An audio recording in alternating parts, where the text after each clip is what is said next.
امریکا له افغانستان د خپلو ډیپلوماټانو د استراري ایستلو پر پلان کار پیل کړی دی. تر هغه وروسته چې تېره ورځ امریکا په افغانستان کې خپله تر ټولو ستره اډه باګرام پرېښودله، وال سټریټ ژورنال ورځپاڼې خبر ورکړی چې امریکا له افغانستان د خپلو ډیپلوماټانو د استراري ایستلو پر پلان کار پیل کړی دی. وال سټریټ ژورنال په خپل راپور کې وایي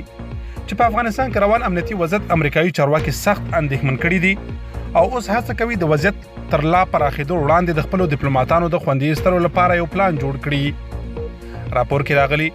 چې امریکایي چارواکي افغانستان کې روان وضعیت ته جدي اندېښنه لري